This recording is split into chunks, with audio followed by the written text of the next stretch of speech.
Ask Reddit, am I the jerk? Story 1. Am I the jerk for refusing to give my mom my savings after she found out how much I have?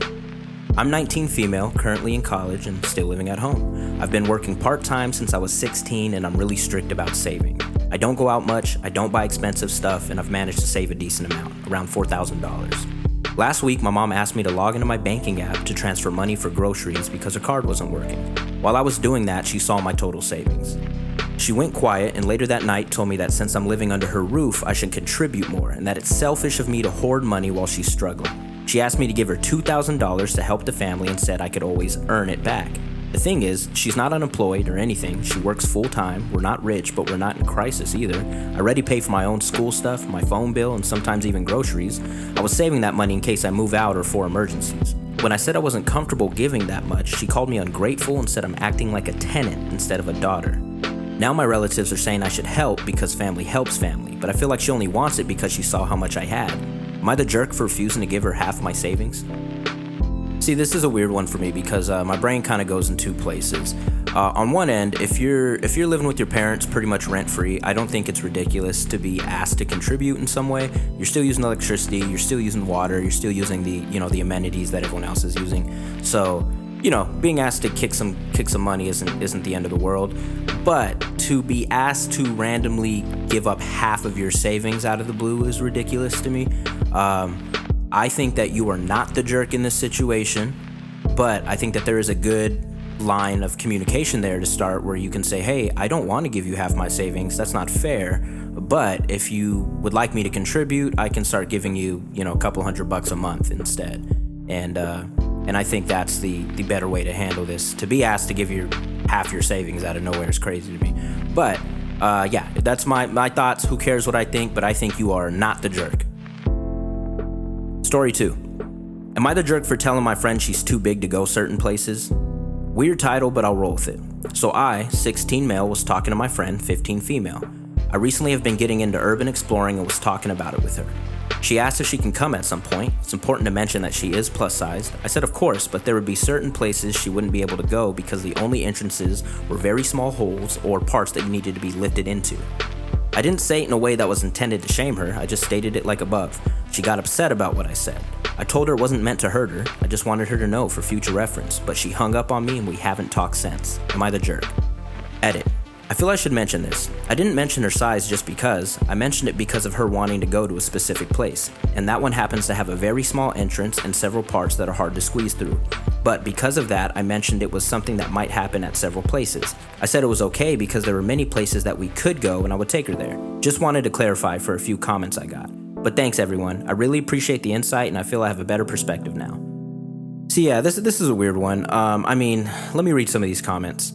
Okay, here's a comment that says, not the jerk, getting stuck would be tons more embarrassing. Maybe you invite her out, but plan ahead and only go to places she can handle. Yeah, solid perspective there.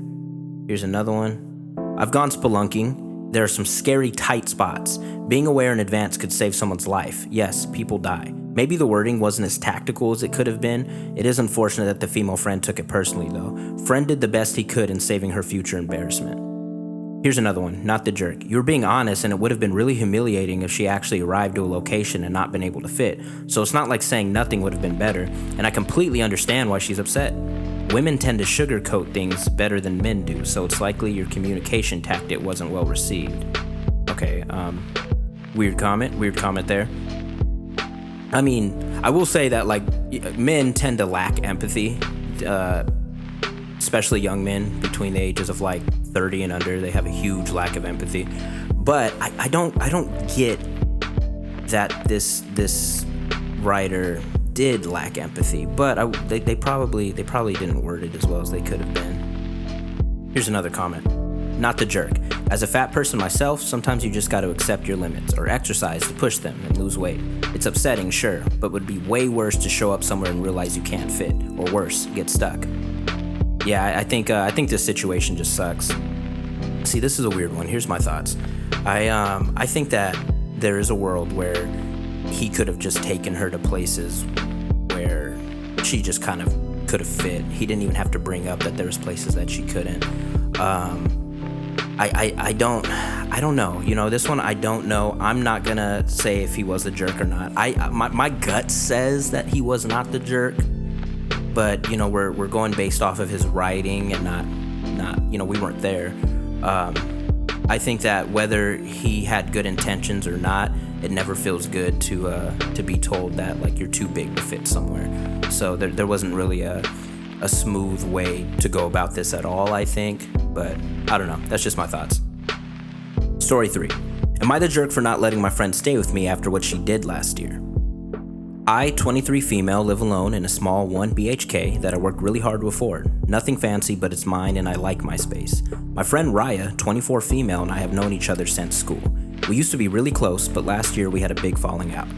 Basically, when I was going through a rough patch, lost my job for a bit, and was really stressed, she just wasn't there, like at all. She stopped replying properly, canceled plans, and later I found out she was telling people I was too negative to be around. We never had a big fight about it, but things were never the same after that. Fast forward to now. She called me out of nowhere like last week saying her landlord suddenly asked her to vacate. She needs a place for just a month or two. She said she doesn't have anyone else nearby and that I'm her closest friend here. And honestly, I felt torn. Because on one hand, I do remember all the years we were good friends, and it's not like she did something huge like steal from me or anything. But at the same time, when I was struggling, she kind of disappeared and even talked behind my back. I told her I'm not comfortable having someone stay with me right now. I said I need my personal space and my routine, etc. She got really quiet and just said, okay, I understand. But later, one of our mutual friends texted me saying I was being cold and holding on to old stuff when someone clearly needs help. Now, I'm wondering if I'm being petty. Like, should I just help and move on? Am I the jerk? Yeah, I think your feelings are valid. I mean, I don't think that there's a world where either end of this is the wrong choice. Like, I think if you took her in, it wouldn't be the wrong choice. I think if you refused her to come in, it's still not the wrong choice. Let's read some of these comments here. Not the jerk. It's your space and you're under no obligation to share it. Tell the friends who are calling you to give up their space if they care so much. Here's another. Not the jerk. You don't have room to be hosting anyone for a month. You especially don't have a space to host someone when there's a rift. Here's another comment. It's fine for her to hold on to stuff when it suits her, talk badly about you, walk away when you're having a hard time, but how dare you do the same? No, she can go home to her mom. This isn't a friendship you need to rekindle. Here's another comment. She didn't help you when you needed it, and that seems to be okay amongst your friends, but not helping her gets you labeled cold and holding a grudge? Not the jerk. Yeah, I mean, I think it's valid to not take her in, but I do want to say that, we're humans who make mistakes, and sometimes we do get judged by our worst actions, and it's not wrong for people to feel that way. So that poses the question of, like, what she did last year, was that her in her worst light, or is that just who she is? And if that's just who she is, and you feel that that's just who she is, then yeah, it's not worth helping. But if that is someone who you don't believe her to be, and this was just a bad moment for her, and sometimes our bad moments do last several months, then maybe it's worth taking her in. But I don't think you're wrong for not the jerk, in my opinion. Story 3. Am I the jerk for suggesting that my daughter-in-law get a job? I, late 50s female, got a phone call recently from my son, late 20s male, and his wife, mid-20s female. They have a baby together. She's a stay-at-home mom and my son works full-time to support them. They called me together to tell me that my son has been using 7 tabs, which I just found out is some type of legal over-the-counter drug that's highly addictive. According to them, he's spending about $300 a week on this stuff.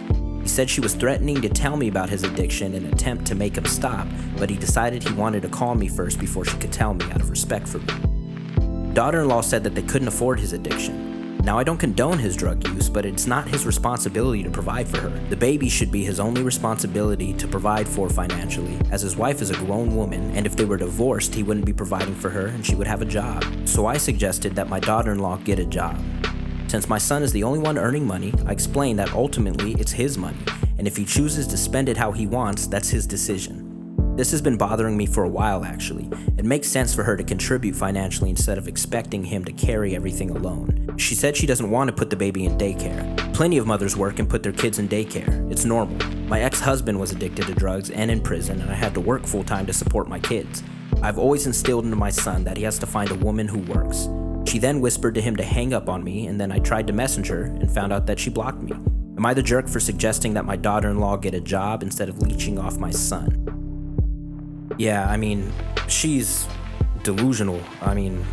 Here, let's read some of the comments. You're the jerk. You're bitter. Your son is telling you he has a drug problem, and your response is, tell your wife to get a job so you can afford your drug habit. Here's another comment. They called you to tell you your son has an expensive addiction, and that's causing harm in his marriage, and your response is that his wife needs to get a job, rather than how can I help you break this addiction? You're the jerk. Her having a job or not has zero impact on him having an unhealthy habit. You choosing to focus on what you see as her shortcomings rather than acknowledging your son's problem is why you're the jerk. Yeah, I'm looking through all these comments, and there's definitely a theme of her being the jerk, which I think she is. I mean, I think not only is she the jerk, I think she's insane. Yeah, it's interesting how she didn't want to address her son's drug habit whatsoever, but instead used that as like a vehicle to attack the daughter-in-law. I mean, I'm sure this isn't the first instance of her attacking the daughter-in-law. I don't know if the ex-husband is the son's father or not, but I will say, like, for her to see what drugs can do to somebody, such as, you know, them being in prison and not being in their child's life, and still, and her main focus still not being getting her son off drugs is absolutely insane. I mean, I guess we all know a lot of people like her, and we can all agree that she is the jerk.